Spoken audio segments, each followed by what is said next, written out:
is going on, guys? Thank you so very much for joining me right here on Off the Script. This is episode 293, part number 1 for your Friday, September 27th, 2019.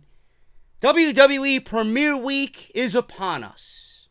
The 1 week that everybody has been looking forward to all summer. And now that we are finally entering the fall, it's hitting us in the face like a warm fucking fall afternoon with a nice cold October beverage. Preferably pumpkin flavored or pumpkin spice or cinnamon spiced or something with nutmeg. I could go for a cold beverage right now. Anyway, it's here. WWE Premiere Week is here, folks. And it is the most important week in WWE's history. Some of you might not agree with that. Some of you might be looking at me like I got 6 heads. How could you say that? This is the most important week in WWE history. Because what they have given us has been complete garbage. They know that they have to change. They know that change was so needed on these shows. Now, whether they agree with the change that is being instituted right now, whether it's coming from a real heartfelt place, or whether this is just Fox wanting WWE to change and telling WWE how to change because they're offering $1 billion for their product, I don't care. I don't care. Change is change. And change in any way, shape, or form for these shows was absolutely imperative. And we're going to go over everything WWE Premiere Week. This is the most important week of WWE's history because this is going to be the defining moment of their entire life. In everything that WWE has done, this is going to be a defining fucking moment for where they go and take this company, this brand, these shows into the future. And if they don't deliver, I'm not sure WWE will ever recover. I really don't. This is the most important week that they could possibly ever undertake, and they need to go into this doing what I know that they are fully capable of. And we're going to go over everything WWE Premiere Week right here on Off the Script. I want to thank you guys so very much for joining me. If you're not following me on social media, at JD from NY206, make sure you guys follow me on Twitter and Instagram. Both are the same. There should be no problem finding me on social media.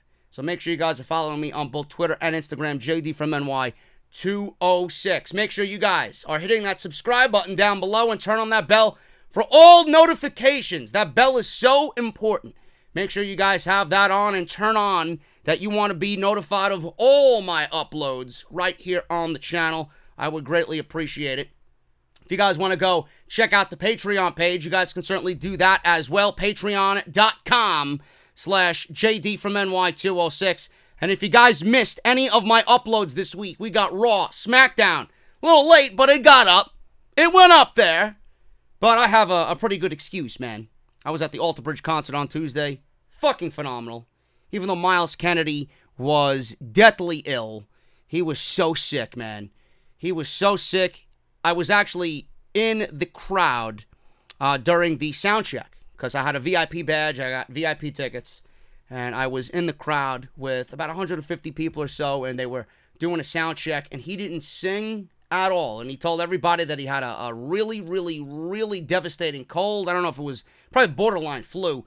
He barely sang the way I expected him to sing. He was more like, I would say, almost talking to us while he was on the microphone during the show. But their sound was fucking unbelievable nonetheless. So I had a pretty good excuse for Smackdown not getting up on Tuesday night after the show. So it went up in the middle of the afternoon on Wednesday. Monday Night Raw, Smackdown Live, and NXT. All covered for you. Make sure you go and check all that stuff out. I'm going to leave you a link down in the description of this very video. Go and check all those videos out if you missed anything that is on the channel this week. Make sure you guys go and check out harrys.com/script. harrys.com/script, man. You guys got to go and get Harry's because not only is it the best shave of your life, I'm using it, so you know it's pretty damn good, man. Humans have been shaving for 5,000 years. From flint tools to shark teeth, the first copper razor, we always knew that a great shave comes down to the simple, sharp, and durable blades. You know, the ancient Greeks didn't need flex balls or heated handles, and neither do you. That's why Harry's doesn't add gimmicky features to their razors. They only focus on the qualities that actually matter for a close, comfortable shave, and they never, ever upcharge you. Now, what I love about Harry's is the closeness of the shave. I've never cut myself using a Harry's razor. I love the closeness. I love the smooth glide of the blade, and I have very sensitive skin, man. So I know that when Harry's doesn't cut me and I get the closest shave that I've ever had, I know that Harry's is the product for me and all my shaving needs. Join the 10 million, including myself, that have tried Harry's today and claim your special offer by going to harrys.com/scripts. Harry's has returned to the essential. Quality, durable blades at a fair price, just $2 per blade. They keep prices low because they cut out the middleman. They own a world-class blade factory in Germany that's been making some of the best razor blades in the world for 99 years. They can now provide you great quality at factory direct prices. And Harry's is also a brand that you can be proud of, man. 1% of sales are donated to organizations that provide access to mental health care for men. And there's no risk to trying them out. If you don't love the shave, let them know and they will give you a full refund. Listeners of my show can redeem their Harry's trial set at harrys.com/script. This is what you guys are going to get. You're going to get a razor handle with a firm grip, 5-blade razor with a lubricating strip, and a trimmer blade, rich lathering shave gel with aloe to keep your skin hydrated, and a travel blade cover to keep your razor dry and easy on the go. Go get Harry's today. Shave better today. harrys.com/script. What I'm about to read to you guys is 100% confirmed. It comes right from WWE's website, WWE.com. And this is all happening. This is all legit. Change is coming, guys. Change is coming. Whether it's going to be the right change, I don't really give a shit at this point. All I want to see is some effort in change actually happening. And I can't sit here and shit on WWE for the change that they are now making official. We'll talk about that in a little bit and what I really think of all this. I'm not going to fall for the hype. I'm not going to get excited like everybody else is excited. Oh my God, Monday Night Raw season premiere. Oh my God, Smackdown live on Fox. I'm not going to get excited. There's no way that I can get excited. I think back to what I always say every year about WrestleMania and SummerSlam. It's nothing but hype. Yes, the name value is there. SummerSlam and WrestleMania, destination shows, right? But underneath the name value, what else is there? Nothing. Underneath this hype, what is there? Nothing. Nothing yet. I don't know why anybody's getting excited for this change that WWE is doing with Premiere Week. Why are you getting excited now when we got a draft coming up on the 11th? If you were smart, you'd wait to see what WWE does with the draft, because the draft holds all the answers. That's where WWE and their change is really going to show face. This comes from WWE.com, folks. WWE.com has said this. Stamford, Connecticut. Yes, Titan Tower. WWE Premiere Week ushers in an unprecedented era of coverage. And by the way, if this sounds cheesy, whoever wrote this on WWE's website, blame them.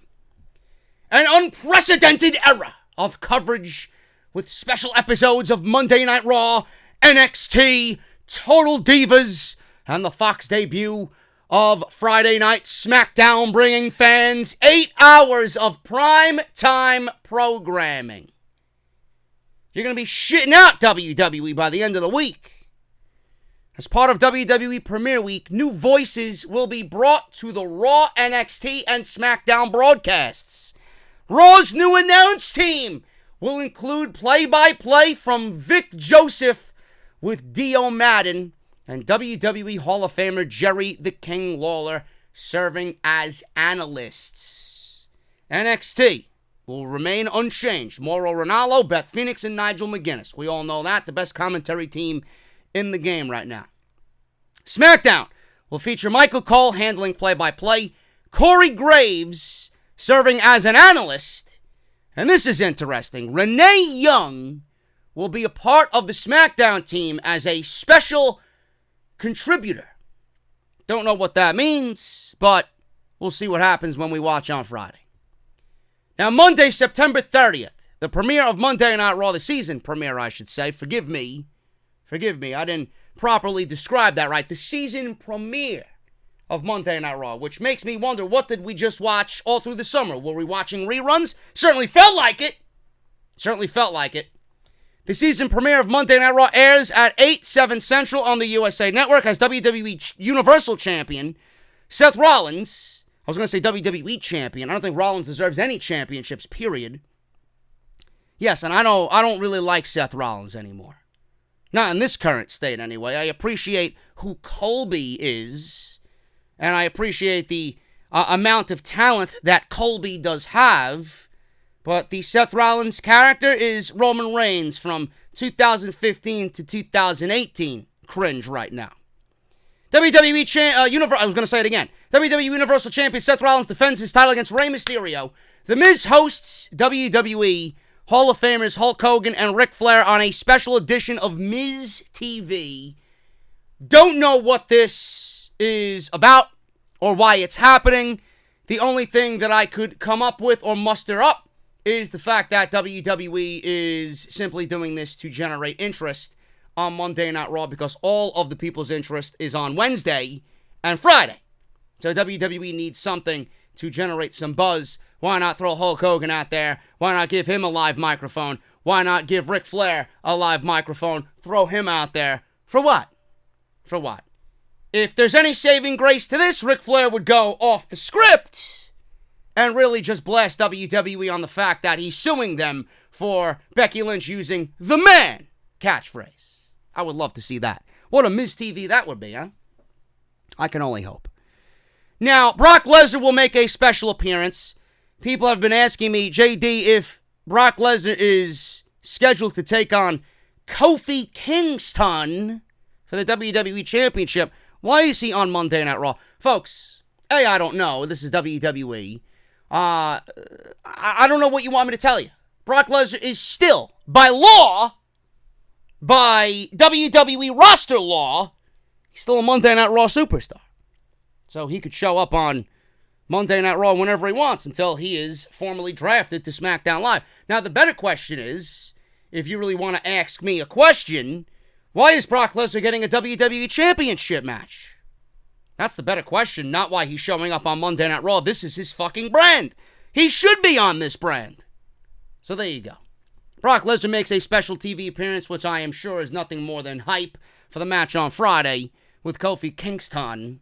AJ Styles defends his United States Championship title against Cedric Alexander, which I'm hearing all of those Meltzer rumors were overblown and over-exaggerated about Cedric Alexander being buried by WWE and, more importantly, Vince McMahon. Now, I listen, I usually take things with a grain of salt. I really do. But in actuality, we can't really sit here and say, oh my God, Cedric is buried.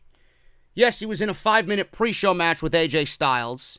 He really didn't get any offense in on AJ Styles. He lost in 5 minutes on the pre-show for the last pay-per-view, Clash of Champions. Did not win the title.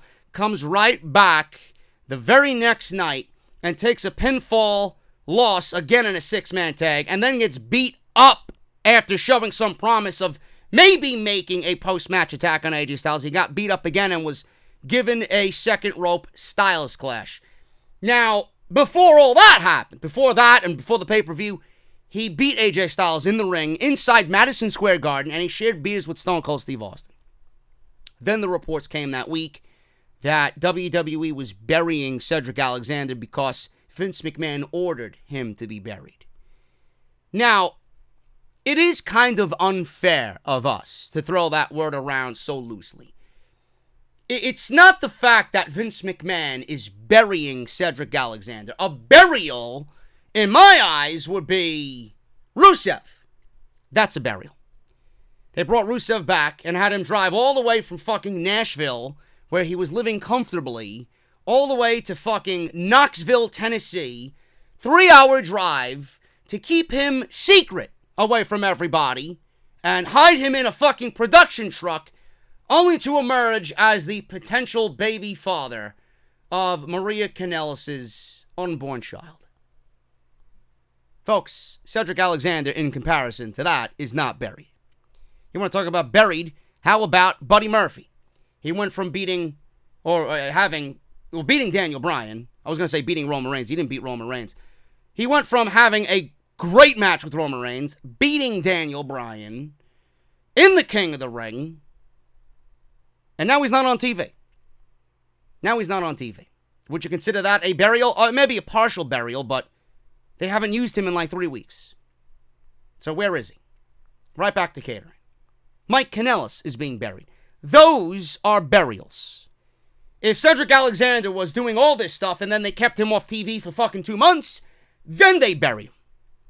Can't really sit here and tell you that Cedric is buried because a week ago, or 2 weeks ago, like I said, he was pinning AJ Styles and sharing a beer with Stone Cold Steve Austin. Now he's getting a United States Championship match, and the reports of Paul Heyman slow building him on Monday Night Raw might actually be true. And no one is really taking into consideration that Vince McMahon, just think about this for a second in regards to not only Cedric Alexander, but how much influence Vince might actually have on Monday Night Raw moving forward. He still might have influence over the shows right now. But when the XFL finally launches in 2020, you think Vince is going to go from Monday to Friday to Sunday back to Monday? No. He's going to go right back to Stamford, Connecticut. He's going to go right back to Greenwich at home. Monday Night Raw might, in February, might, not saying this for sure, might look and feel even more different than what we're seeing now, with all these changes happening.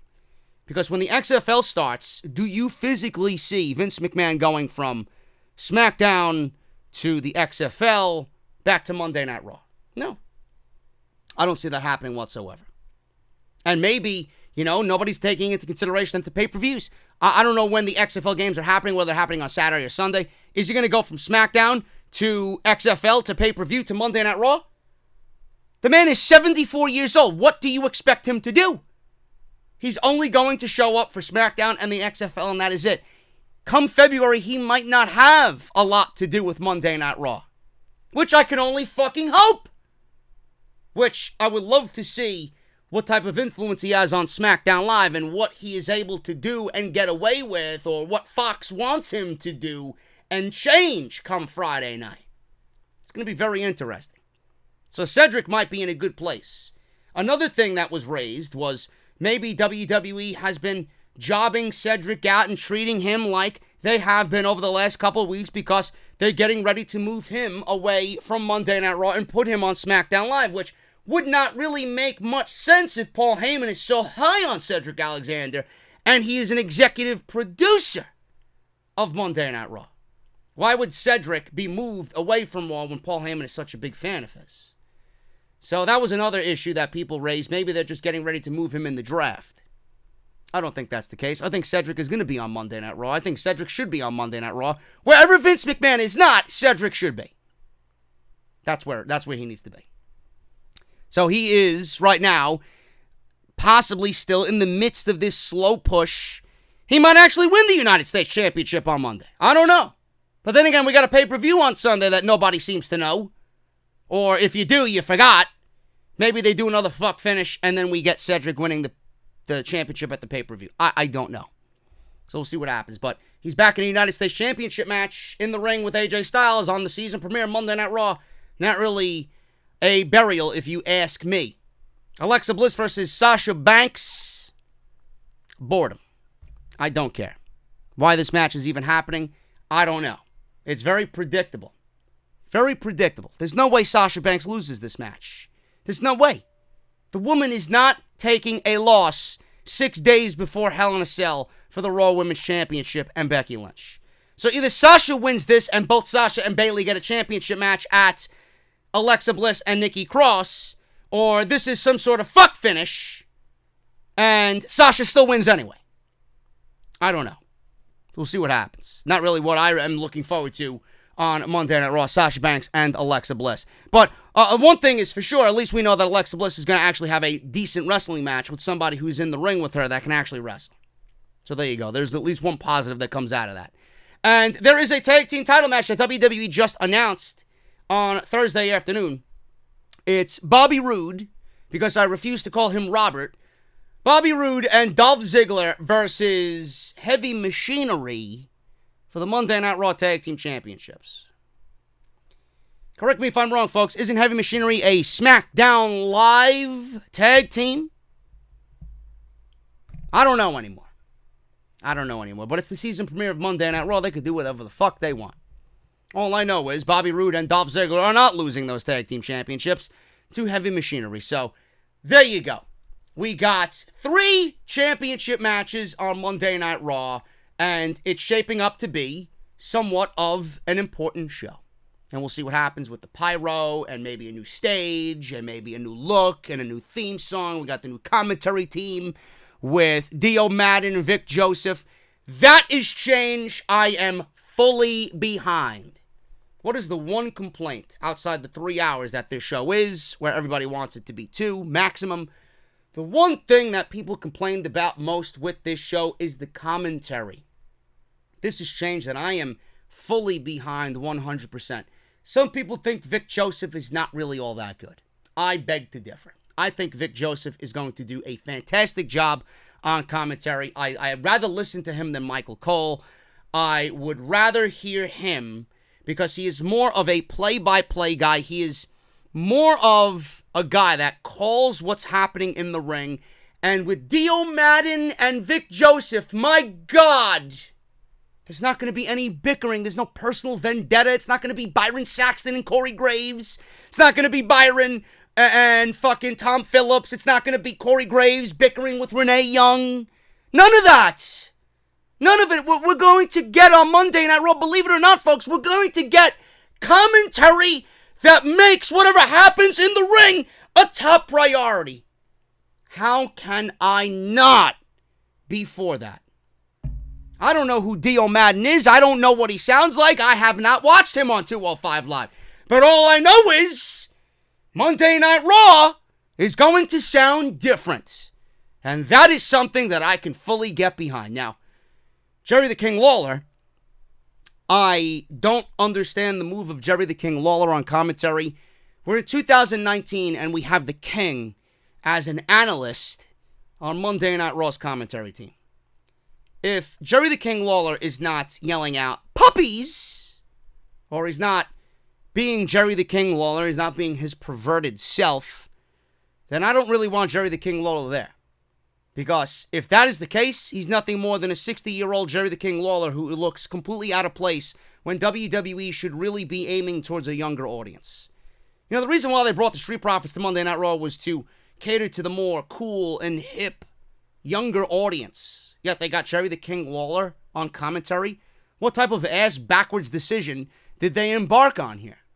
That's not a decision that I'm going to get behind.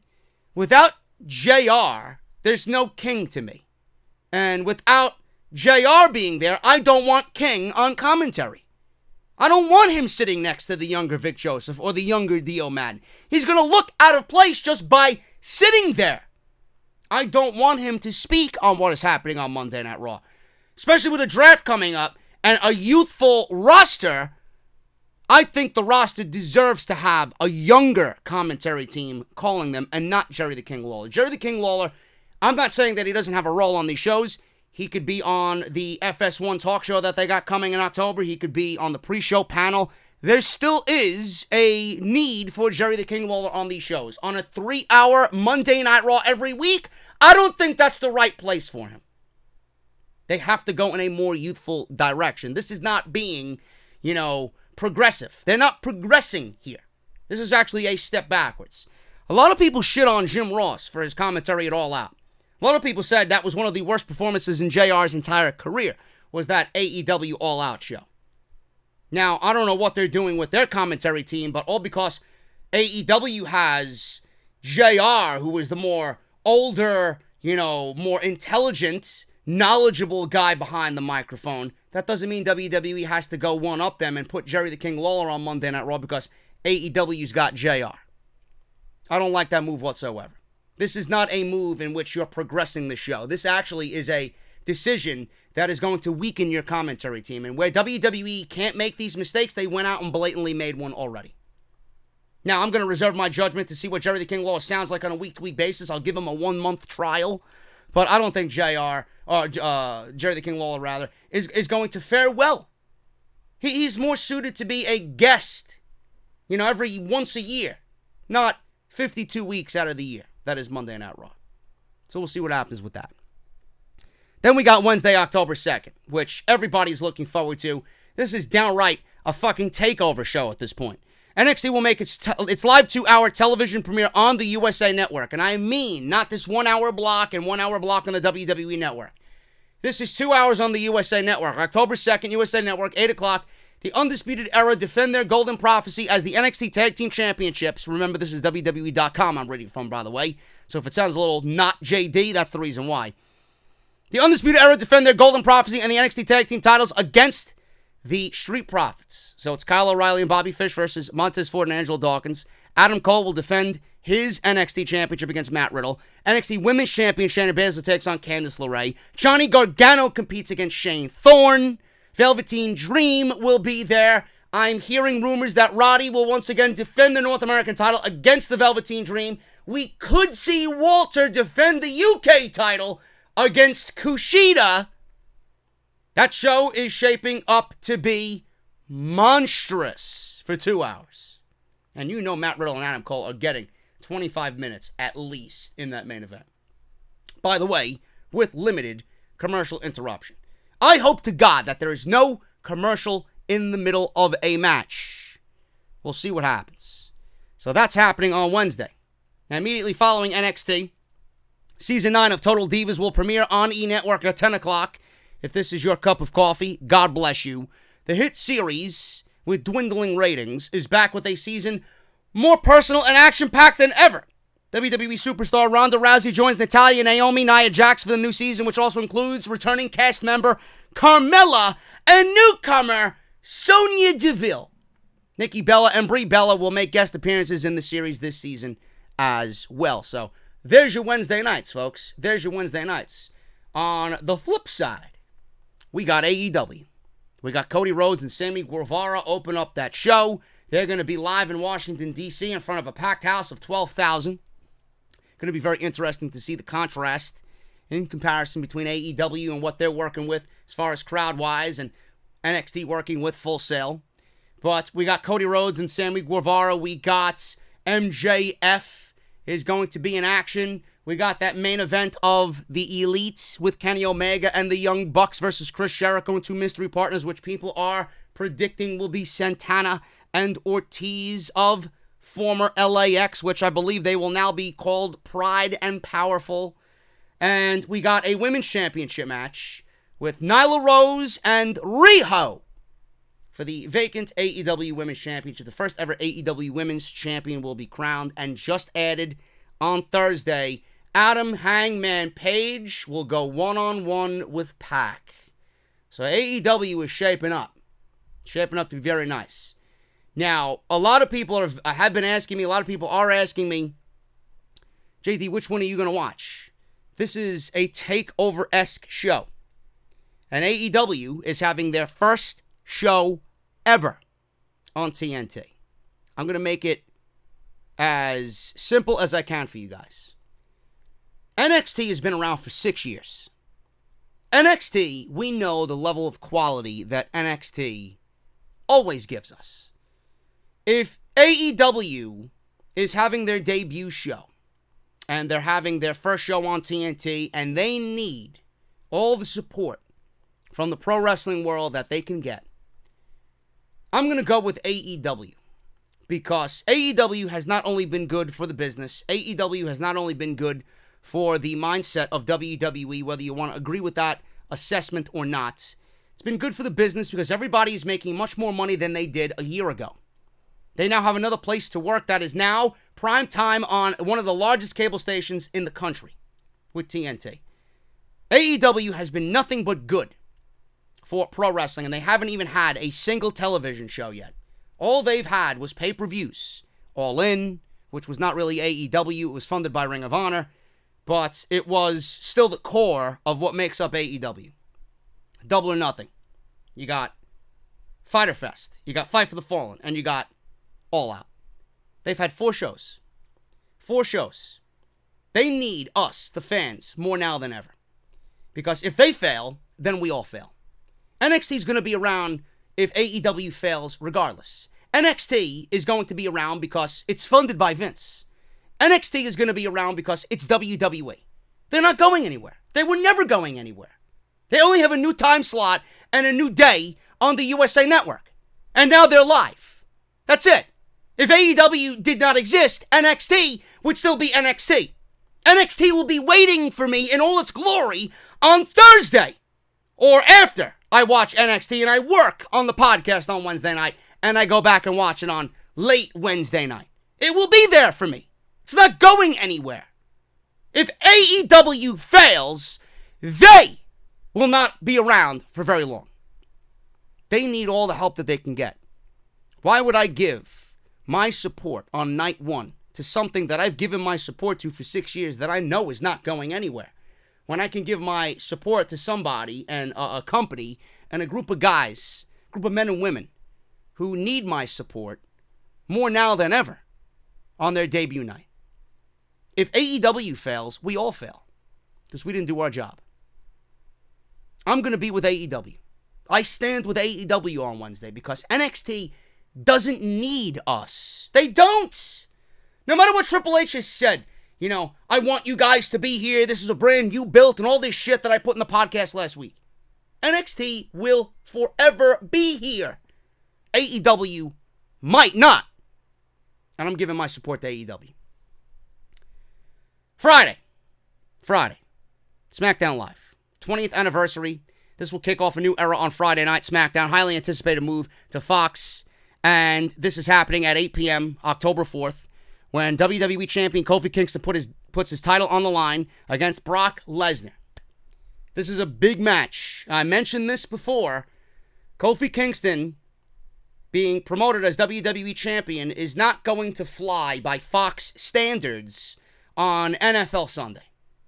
When NFL Sunday wants to promote WWE, and they got Ronda Rousey, and they got Becky Lynch, and they got Roman Reigns, and they got whoever else they got in that promo, you're not going to be seeing Kofi Kingston standing there. You're not. Because Kofi Kingston does not appeal to a large sports audience that Fox is clearly targeting. You're not going to be putting Kofi Kingston on in front of 15 to 20 million people watching NFL Sunday, whatever game is on. You're not going to get him in that graphic as the WWE Champion. People are not going to know who he is. Like, who the fuck is this guy? Why does he have pancakes stuffed in his championship belt? Now, if they got Brock Lesnar on the graphic, that's who people are going to associate with, because Brock Lesnar is a multi-sports athlete. Brock Lesnar, in the general sense, is a sports athlete that everybody can associate with. Everybody knows who Brock Lesnar is. Brock Lesnar is sports defined. If that's where Fox is going, there's no doubt in my mind that Brock Lesnar is winning the WWE Championship, just based on that aspect alone. I don't give a shit if he's going to sit out with the WWE Championship for 4 months. We don't know that. It's unfair of you to say that.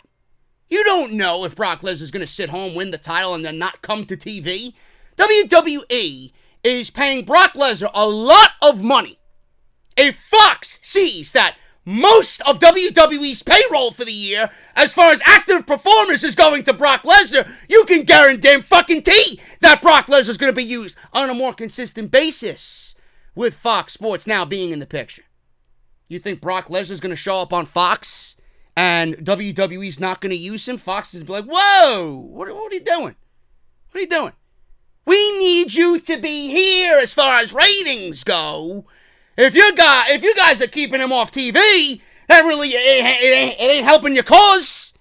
It's not doing anything to help the fucking ratings. So Fox, more than likely, is going to institute Brock Lesnar to be a little bit more consistent on TV. That's the way I see it anyway, just as a business sense.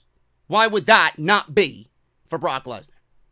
And I don't know if WWE will even tease the fact that they'll give us another match on Sunday at the Hell in a Cell pay-per-view. I don't know why you would want to have the match happen again for a second time. Make magic in the first match and get it over with. Kofi's run is over. That's it. If WWE is booking this match on Friday and Fox wants Lesnar as the face of this brand, why delay the inevitable? Just get it over with. Rip the fucking Band-Aid off. There's no need for Kofi anymore. It's over. You had your summer of fucking syrup and pancakes and all this other shit. It's over. I don't like it as much as you don't like it. But this is the way of WWE right now. This is a $1 billion fucking deal. Get it through your head. I can't see WWE pulling a fuck finish. The only reason I could see them doing a fuck finish is because they don't have anything else booked for the pay-per-view on Sunday. So to get another match on the pay-per-view card on Sunday, they might actually pull out a fuck finish on Friday night.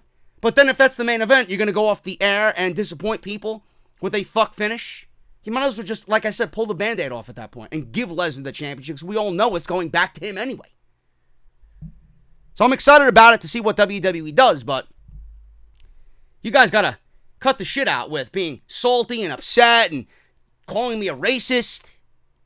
I'm giving it to you to raise awareness on what could be and the reasons for that. I didn't come on here and just simply say, oh yeah, Kofi Kingston is losing the WWE Championship. Goodbye, his title reign was awful. I'm giving you a reason why Brock Lesnar is going to win the championship and back it up with 4 or 5 different fucking reasons. Now, reverting back to Kofi, there was some bullshit on social media where Jinder Mahal was trending on social media.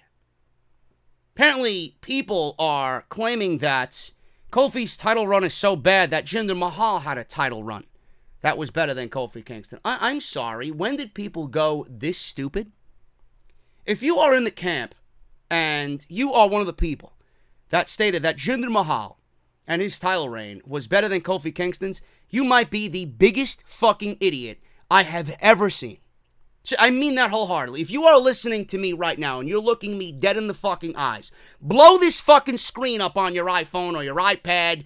Fucking get Kyrie Sane's fucking telescope and look me dead in the fucking eye. You are a fucking idiot. Simple. Okay? That's all I need to know about that. Now, let me fix myself here because I have to prove a point to you. There's no way you can compare Kofi Kingston and Jinder Mahal. One nearly decimated SmackDown Live. The other, I wouldn't say kept SmackDown Live afloat, but he was much more of a champion compared to Jinder Mahal. How could you look at Jinder Mahal and state, yes, he was a WWE champion? Yeah, he certainly looked like a WWE champion, but how could you ever believe Jinder Mahal was a WWE champion based on where he came from before he won that fucking 6-man scramble match back in April of 2017? He won that match, and you know, you can even go back and fucking watch my video from that particular review when he won it. Jinder Mahal's promo was so fucking over that I even praised it. I didn't know what the fuck was to come. I didn't think they would give him the WWE Championship, let alone against Randy Orton. And then here we are. The fucking dark cloud of this title reign began when he beat Randy Orton. I don't know what WWE was thinking. They had business in India. They thought Jinder Mahal was the right face for that business transaction that was happening over there. Whatever the case may be, it fucking killed SmackDown Live. Absolutely killed it. Then we got the great Khali to come back at fucking Battleground. Remember that? Remember that beautiful, lovely review that we did, 2017 Battleground, which I still get people tagging me on YouTube and on Twitter that it was the best review that they've ever seen from me. From me. I'll never forget that fucking night. I'll never forget that night. My jaw hit the fucking floor. No matter if it was a one-off, you got the great Khali coming out assisting Jinder Mahal to win and retain the WWE Championship in a fucking Punjabi prison match.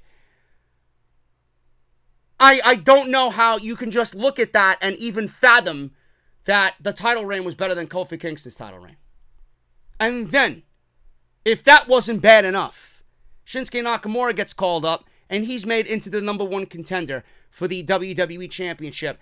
And WWE has Mahal beat Shinsuke Nakamura at SummerSlam clean. Clean. I remember where I was, what I was drinking. I was pissed drunk, and I fucking almost dropped my drink on the floor at the sight of Jinder Mahal beating Shinsuke Nakamura. A guy that was so praised in NXT, a guy that was so revered, a guy that had so much hype on him coming into WWE from New Japan, and you bring him into the WWE to lose to a fucking guy who built his name on being a fucking jobber. A jobber. How many matches did Jinder Mahal lose before he became the number one contender? Why did he even get a number one contender match or an opportunity for one when he's done nothing before that? So he beat Shinsuke Nakamura at SummerSlam. He beat Shinsuke Nakamura at Hell in a Cell. And then WWE finally realized after the damage was already fucking done and you killed Nakamura at that point, something in which he's never recovered from. Then you decide, come November, AJ Styles is going to win the championship in London. And the only reason why you did it was because you thought, well, Brock Lesnar's the Universal Champion. We can't have Brock Lesnar versus Jinder Mahal at Survivor Series in a Clash of Champions match. What type of match is that? So WWE took the title off of Jinder because they finally realized it was like they were in a fucking trance. From April to fucking October, I've been saying the one thing that you finally came to a decision on in November. I've been saying it for months, and you finally came to the realization that Jinder Mahal was not a champion. You took the title off of him, you put it back on AJ, and then you gave me AJ versus Brock Lesnar, which ended up being probably the best match of that entire year. I don't understand how people can go into this and think Kofi Kingston's title reign is less than compared to Jinder Mahal. You have to be mental. Someone should admit you to a fucking mental institution. You should not even be talking about pro wrestling, let alone having a Twitter to discuss this with other people. You should not be in the presence of other people. You should not be speaking to another human being. Why you even have a voice at this point fucking boggles my mind. No. And now, how bad does it look? This is what people don't really understand. How bad does it look now that they did all that? And where is Jinder Mahal now? Where is he now? Is he on TV? Every time I see him on TV, I gotta hear Michael Cole gloat, oh, he's a former WWE champion, you know. So what? He's a WWE champion that almost fucking literally crippled Smackdown Live into absolute fucking despair. I don't have anything nice to say about Jinder Mahal. Might be a swell individual. I might have a fucking beer with him and I might think he's a great guy.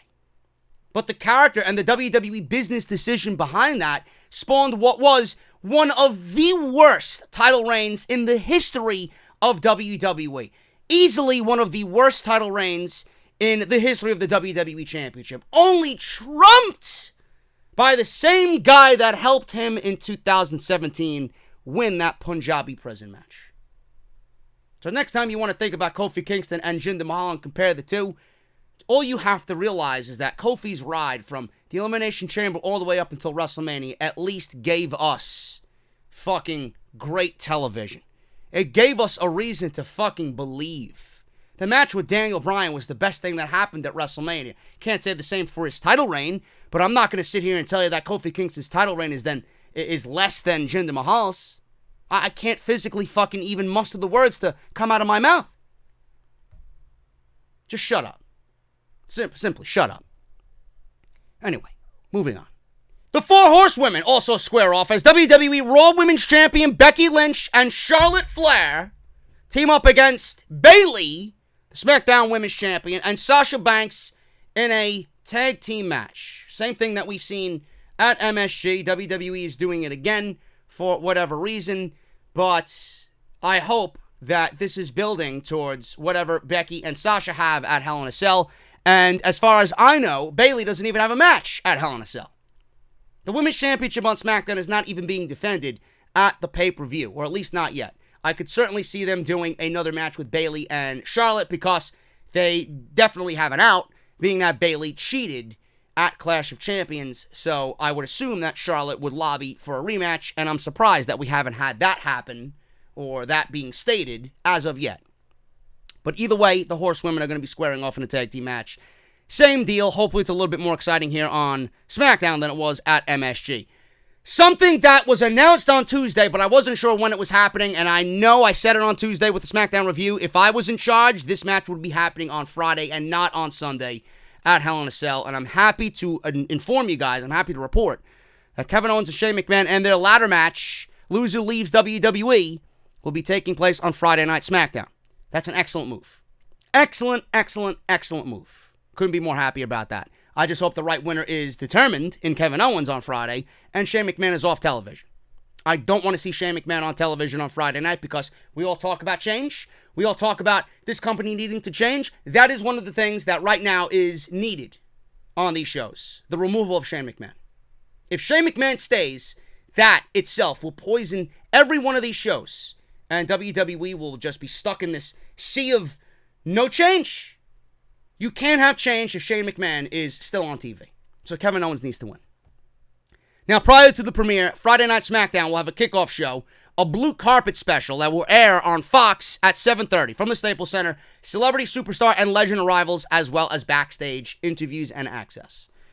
Now, speaking of backstage, WWE Backstage is the new name for the FS1 studio show on Tuesday night.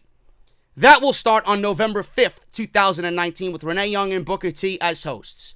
Renee Young and Booker T as hosts. Now, I did say earlier that Renee Young is going to be a special contributor to Michael Cole and Corey Graves on the SmackDown commentary side. This show will be pre-taped on Tuesday from Los Angeles. Now, I don't know if that means Renee Young is going to do pre-taped and then show up on Friday. I don't know. I don't know what this means, but that's what I'm reading. And it will be a pre-taped show that will air at 10 p.m.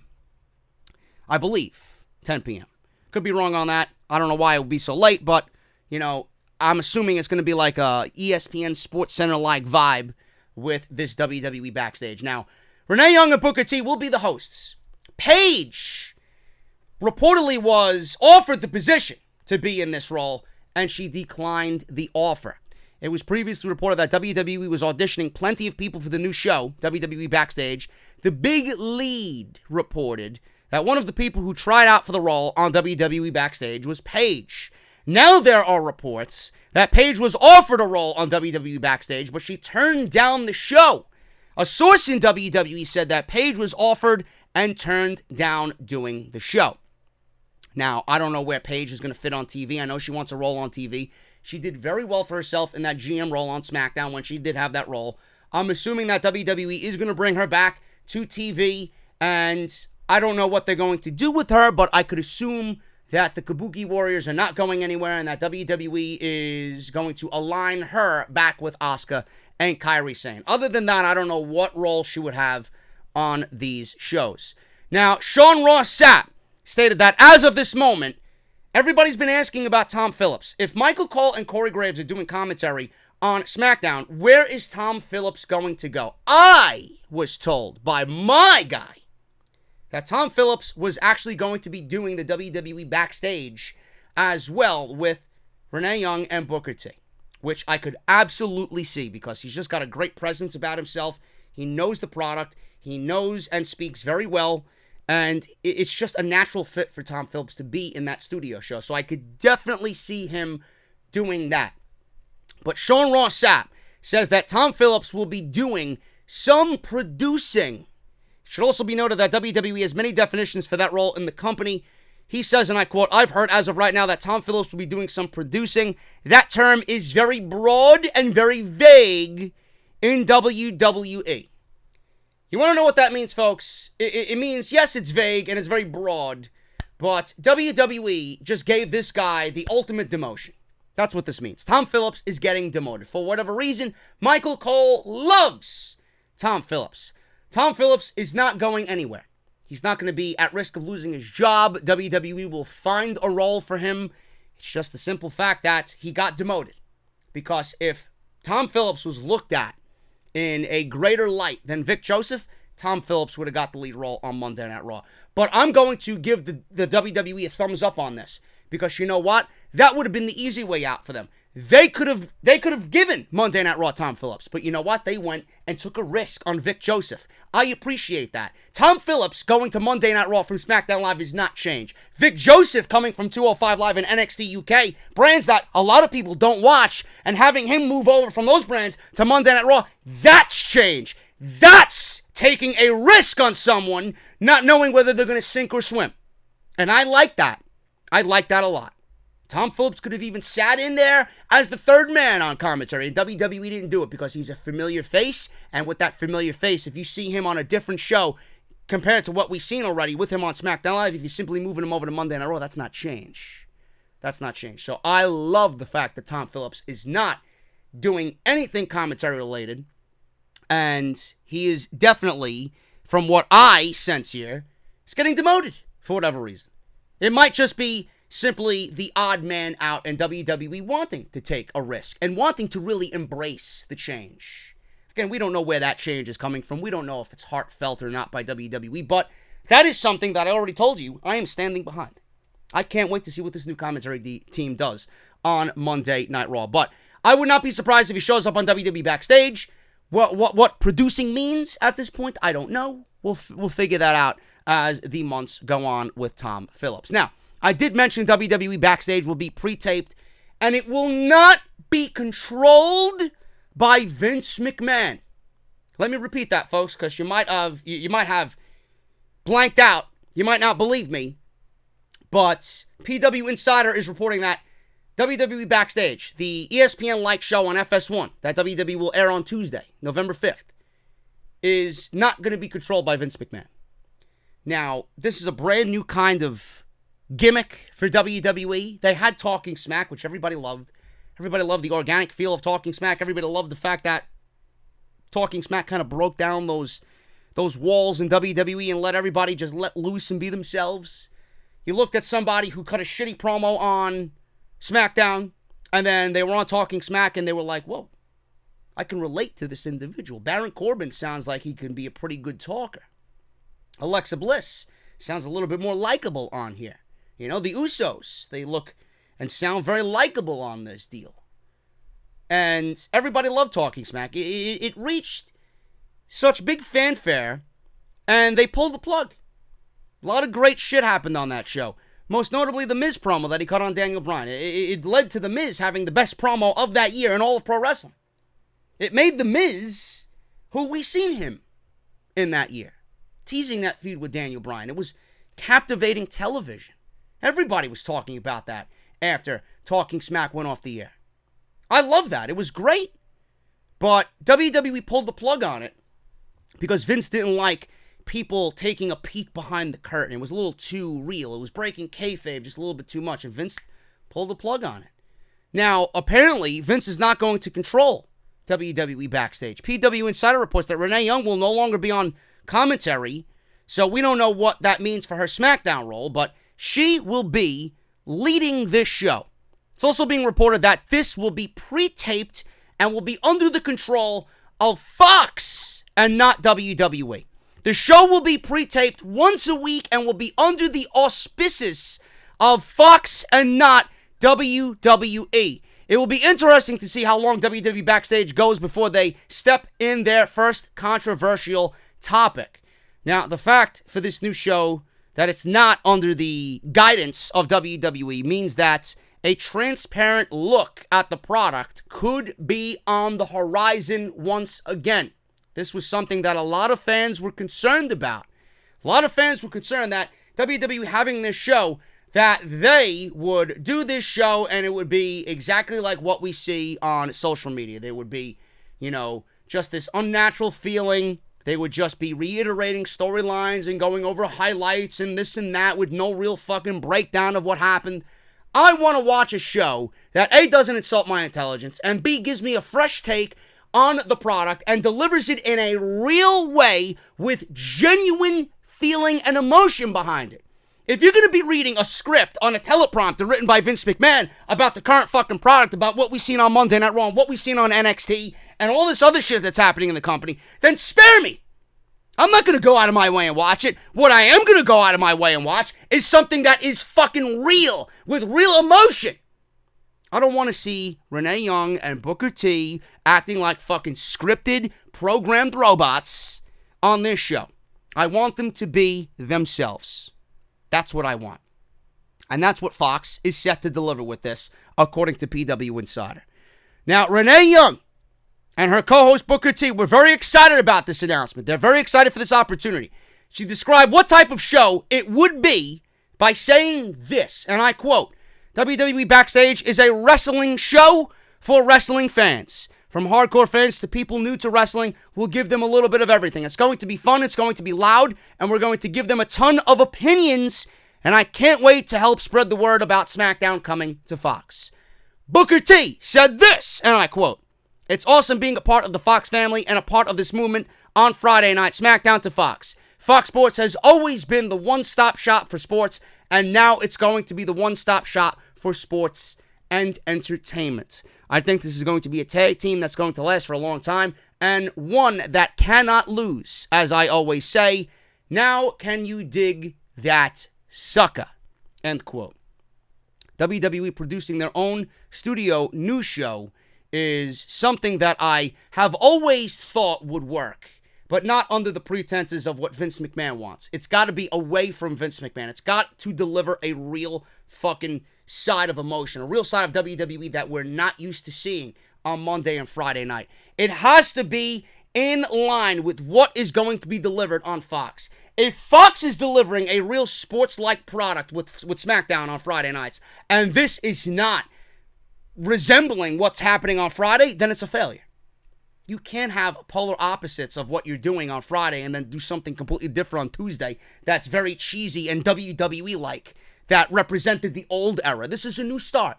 Give me something fresh and exciting. It has to be in line with what SmackDown is going to set the bar for. It's got to be in line with what SmackDown is going to deliver. And if they don't do that, the show's not going to last. And it's certainly not getting my attention. So hopefully WWE is in line with what needs to be, and we get a real sports-like feel on not only SmackDown, but with this talk show coming on Tuesday called WWE Backstage. Fox is considering, this is something that I hope happens, and I don't know where this is coming from. I don't know if they've heard fan complaints. I don't know if they've seen it with their own eyes. We all know that Monday Night Raw and SmackDown Live on Tuesday had way too many commercials. Way too many commercials. Fox is considering cutting commercial breaks during SmackDown on Friday night.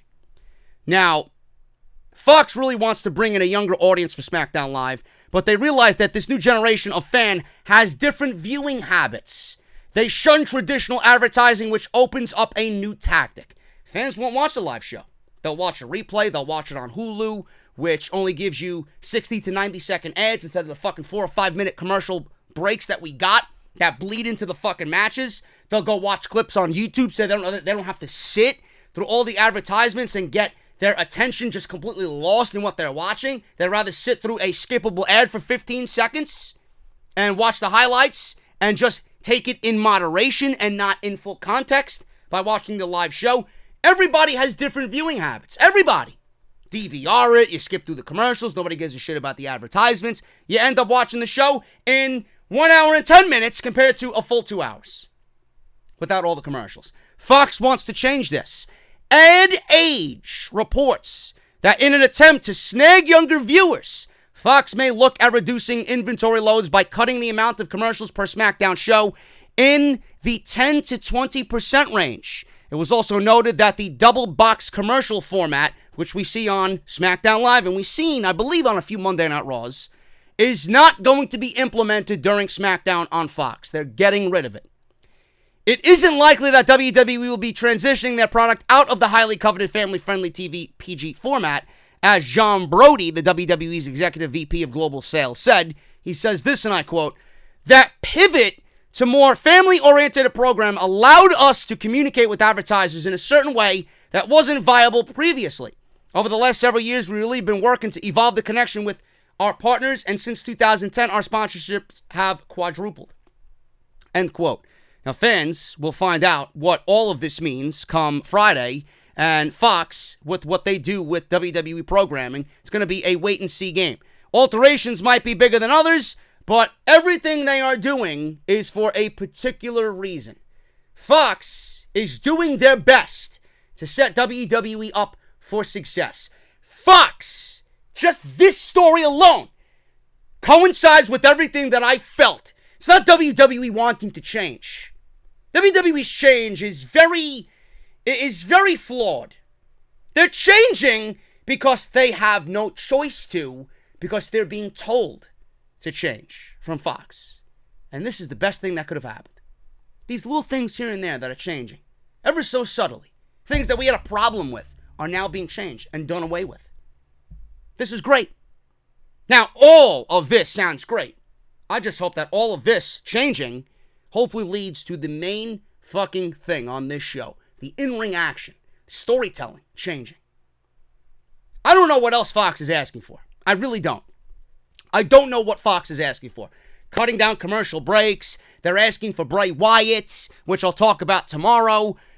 This is not going to be controlled by WWE. This Backstage show on FS1, it's not going to be controlled by WWE. It's going to be controlled by Fox. Fox is demanding a lot because they're shelling out a lot of money. I don't know what else they're asking for. They could ask for everybody under the sun. Might as well talk about the Bray Wyatt thing now. Fox wants Bray Wyatt. You heard it. You read it. You seen it.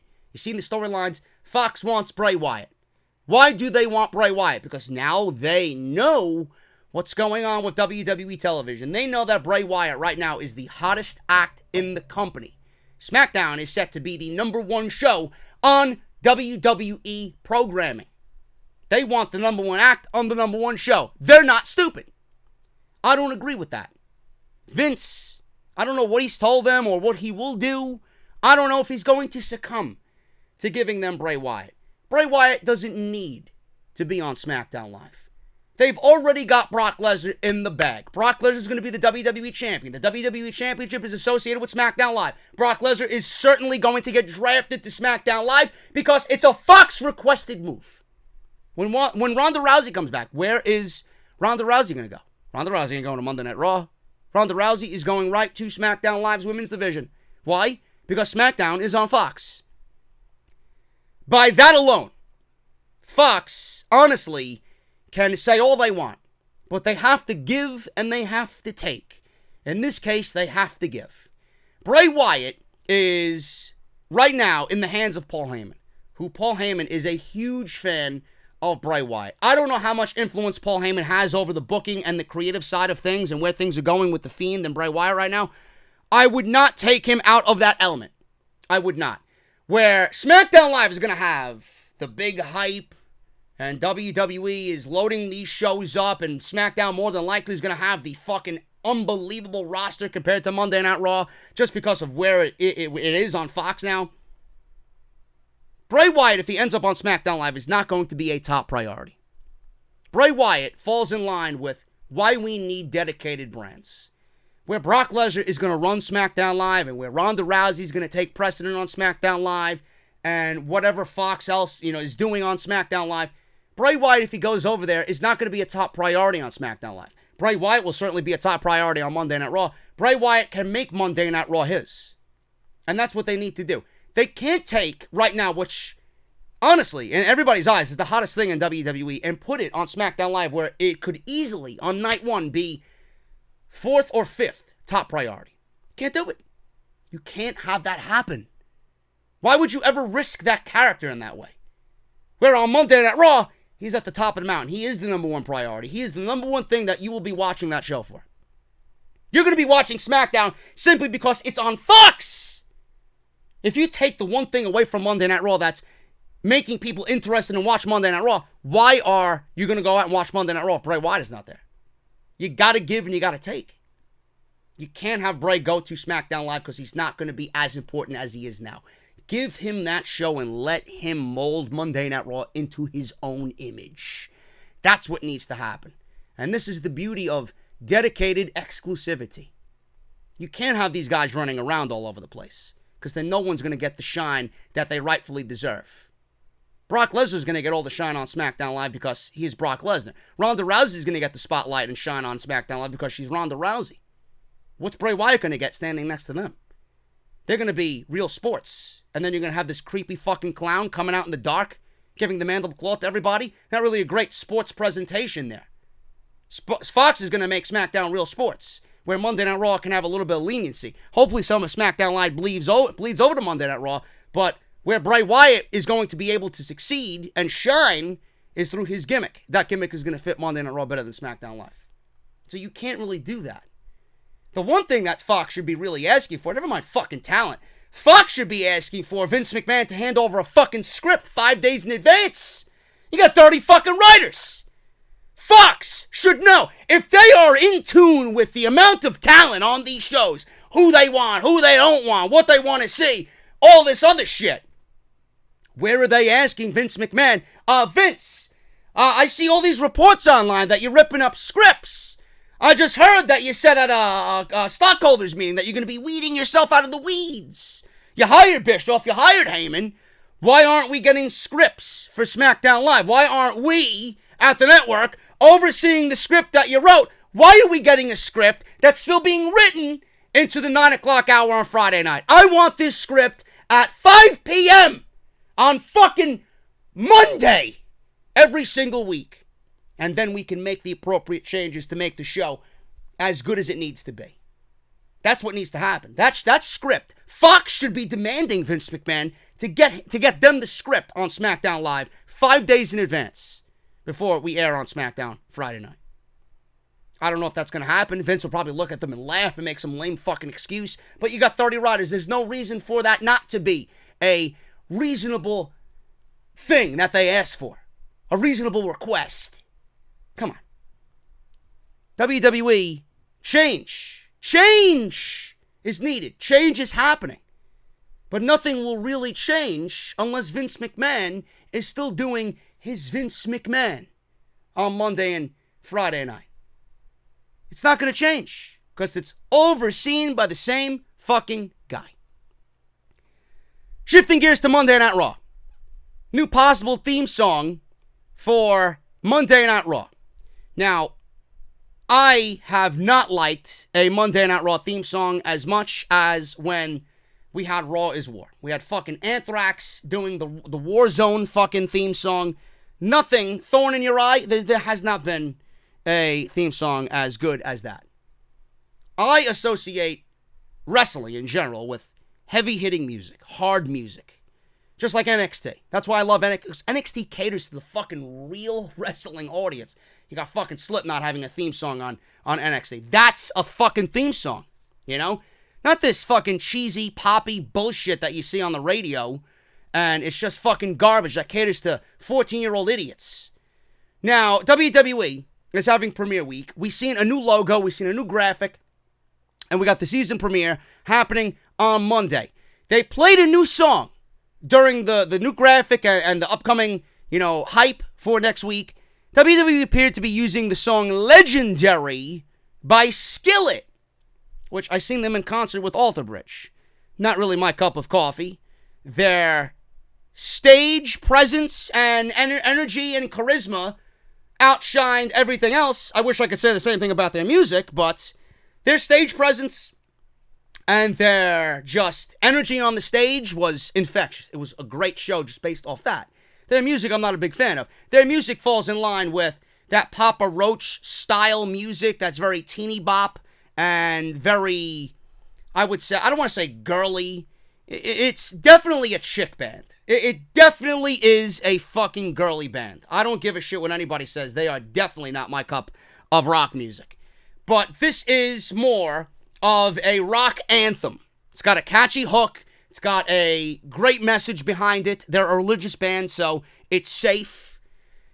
This is more of a rock anthem, and I could see it fitting in line with all the other songs that we've seen on Monday Night Raw. It's very Papa Roach-esque. It's got that whiny fucking vocal sound, and it's very simple, catchy. That's what they went for.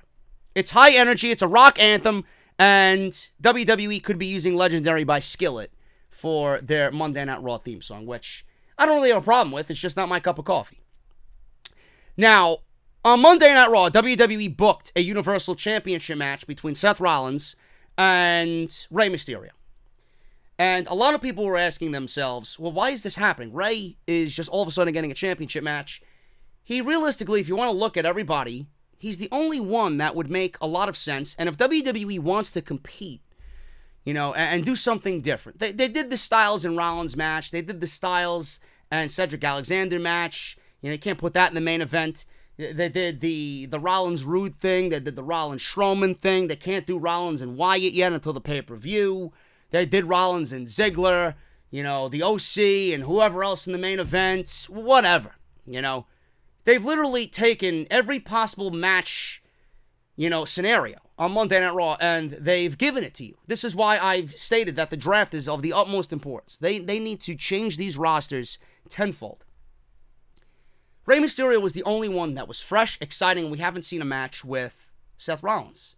So WWE is giving us Seth Rollins versus Rey Mysterio for a Universal Championship match in the main event of Monday Night Raw. Now, Rey Mysterio falls in line with that legend, status where we could see Bray Wyatt come and he could, hang a picture of Mysterio on the Firefly Funhouse wall. He falls in line with that. We could see a fuck finish. I wouldn't be surprised if we see Bray Wyatt at the end of Monday Night Raw. But the reason why WWE has added this match on Monday Night Raw is because if they didn't give you a championship match where NXT and Smackdown both have major championship matches, Raw would have been left and looked kind of weak in comparison.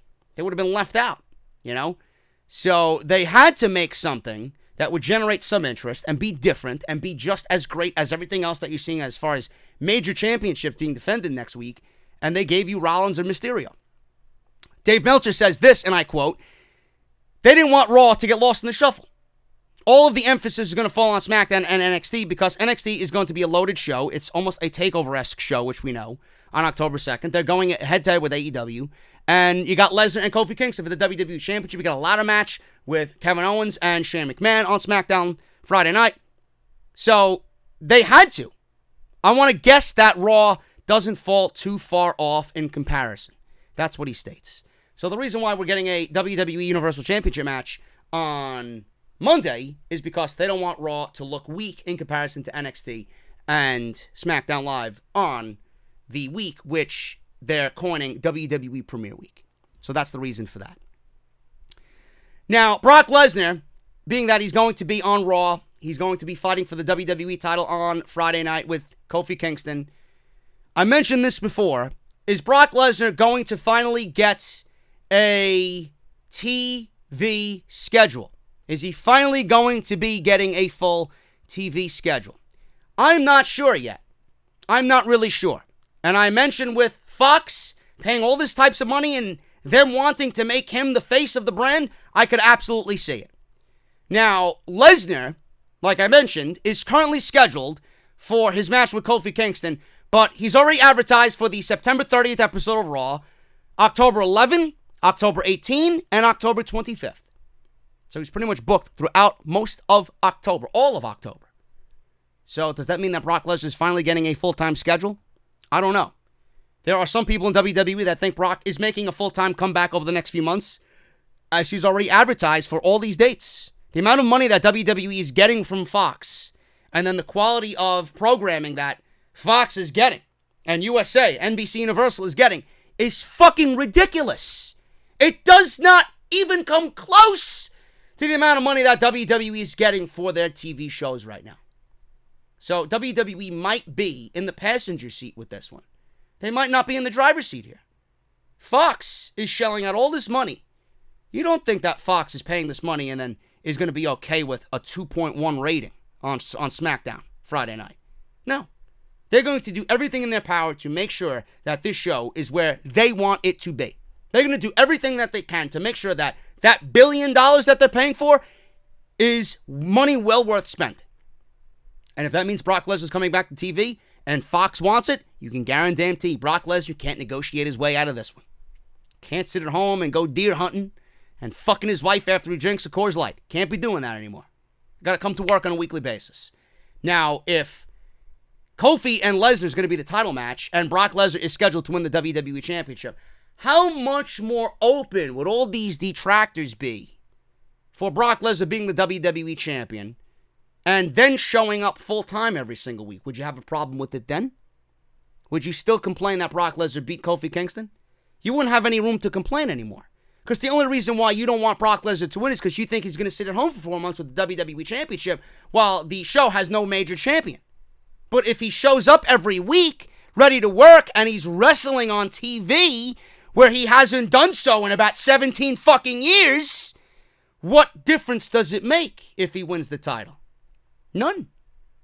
Then it goes right back to the one reason why you don't want Kofi Kingston to lose the championship, because it would be a racist decision. You don't want to see the black champion be in a losing effort on SmackDown Live to Brock Lesnar. So you have no grounds to stand on at that point. Everybody's gripe was, oh, Lesnar's going to win the title and then disappear. But if he doesn't disappear, why would it ever be a bad decision to give him the championship? Then it makes everything that I said about Brock Lesnar winning the championship that much more potent and important and logical. So you have no room to complain anymore if Lesnar's going to be on TV for the entire month of October. Listen, it's better than 0 months. If Brock Lesnar is on TV in October and not on TV in November, at least he was there for the majority of WWE's new run on Fox. That's 1 month more than any other month he's been on WWE TV. So don't complain if he's on TV. It even makes the decision to take the title off Kofi that much more logical in the end. And, like I mentioned, WWE is getting all this money from Fox and NBC Universal, and the quality of the shows are where they are right now. You know for a fact that Fox is looking at every aspect of WWE right now. They haven't put themselves in any position to get these shows to where they need to be. So Fox has to step in. Vince has no control over anything right now until he is on board with what they want and what they want to do. Fox is not going to give Vince any control at this point. Guys, we're going to take a little break here. We are going to just take a step back, and I'm going to recharge my batteries. I got to get something to drink. But before I do that, I want to make sure you guys are aware that we are also sponsored by Audible. audibletrial.com/offthescript. Make sure you guys sign up for Audible. 30 days free of their service. 1 free audiobook of your choice. The best part is, if you sign up using our link, you guys are going to get 30 days of free audiobook. And if you guys feel like Audible's not for you, you can cancel at any time, and you guys can still get to keep your audiobook for free. Once again, guys, sign up, use our link, audibletrial.com/offthescript. Great way to get something for free just for listening today on Off the Script. It's amazing, man. I'm looking up the news, and I categorized everything on this particular show with Monday Night Raw, SmackDown Live, and now we're going to talk about NXT and what happened on the USA Network on Wednesday night. Second week in a row that WWE has aired NXT at 1 hour. And I mentioned last week in the podcast when I talked about NXT on the USA Network, it was their unofficial debut. I'm considering next week their full debut because they'll be live for 2 hours and they're not going to switch back and forth between the USA Network and the WWE Network. But it's amazing how on that first week when they went initially live on the USA Network, how much hype was surrounding the show, how much I benefited from just NXT being live. The podcast last week did Monday Night Raw-like numbers. And I mean that seriously, man. Almost 30,000 views, almost 1,500 likes. The comments were going crazy. It was about a 30-minute retention. People sat and watched that video for 30 fucking minutes. And that's only good for me because that's going to push the video in the YouTube algorithm, and it's going to give signals to YouTube like, oh, people are watching this video. We're going to push this video. That's how it works. And I'm like, yes, NXT moving to the USA Network, NXT moving live, away from the taped shows that they were doing at Full Sail. And now AEW coming on. It's going to be great. Extra revenue, new eyes on the brand, new viewers, more audience coming on in on Wednesday night. All the numbers seem to be on an upward swing with the Wednesday Night Wars. Then I look at it this week, and it's amazing how you look at the product, and the ratings are down almost 200,000 people from that first week, which is not good. And I don't know what happened, but I can only assume that 20%, around 20% of the audience felt like this was not the product for them. Now, I don't know what that means in the long run. 20% of the audience is going to go and watch AEW? I don't know, man. I don't know why you would watch AEW more so than NXT or NXT more so than AEW. It's going to be very similar shows. So I don't know why you watched NXT and came to the conclusion that, well, I don't like this, but I'm going to go watch AEW, which is pretty much going to be doing the same exact thing on Wednesday nights. It's very bizarre to me. Really bizarre. Another thing I was thinking about, being that the ratings were down almost 20%, over 20% actually, is that WWE didn't go into the Raw and Smackdown shows hyping this second show like they did that first show. They were all about that first show.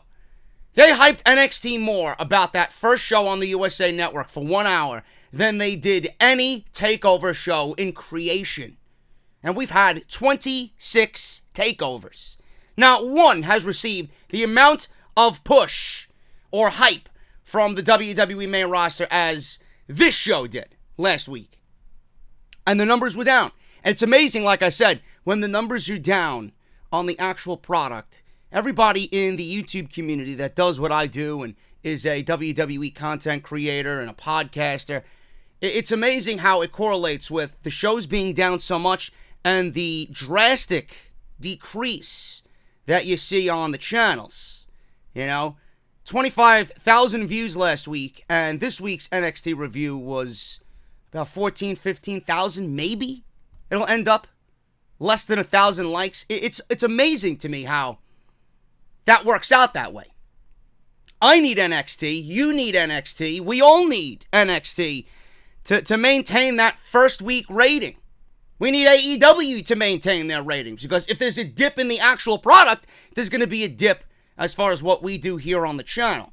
So I looked at that and I was like, I'm not surprised. I'm really not surprised, but I mentioned this in the podcast last week. The rating on week 1 was great. That's great. Now, what are you going to do to keep that rating consistent throughout the next couple of weeks? WWE clearly lost 200,000 people from week 1 to week 2. I don't know why. Clearly, the first show was a lot better than the second show. Clearly, WWE put a lot more effort into promoting that first show than they did the second show. What does that mean for a third show? Is WWE hyping up the third show more than they did the first show? I don't see it. I don't see it. They got a damn good fucking card. They hope, or they better hope, that people are going to tune in to Wednesday night with NXT just based on the caliber of show that they're putting on. I don't know if that's going to be enough. I don't know, with the show that they're putting on and the lack of hype around it, I don't know if that's going to beat out the sheer curiosity that everybody has with AEW. And everyone is going to be watching AEW. You're going to be watching AEW because you're a fan and have been waiting for this alternative for months. You're going to be watching it, and there will be people in the community watching it, picking it apart like I pick Monday Night Raw apart, and they will be watching it in hopes that it fails. But either way, people will be watching. Now, it's AEW's job to maintain those people on week 2. That's what NXT failed to do here in week 2. I don't know what happened, but this is a potential good thing for AEW, because if 200,000 people did not like what they seen on that first show, which I don't know how that's even possible, and did not watch the second show, then that could potentially mean that AEW is in line to get some new eyes. Okay, we've seen what NXT is going to do. Or maybe it's just a case of, okay, we've seen what NXT is going to do. Now we're going to wait for AEW, and we're going to make a determination on what we're going to watch religiously on Wednesday nights. I don't know. But again, I'm going to go with AEW because I think we need to support AEW. We need to support AEW because they have their first show ever. NXT is going to be around. NXT ain't going anywhere. NXT, even without AEW, will always exist. If AEW was not even a thing, NXT would still be there to nurture us and care for us on Wednesday night. Triple H would still be booking incredible shows every quarter with TakeOver. It doesn't matter if AEW is in the game now. It doesn't matter that their players are taking the field and getting ready for Wednesday night. Triple H was always going to be there and deliver with NXT because that's what he's done. He's now just doing it with a little bit more oomph. He's doing it with a little bit more of, I would say, don't fuck with me type attitude. Because we know how good he is, and now this is going to make him even better because it's going to push him to be better. And that's the type of guy I want leading my fucking show. That's what I love in a leader.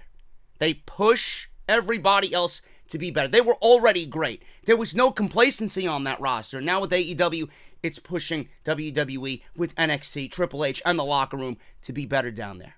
I love it.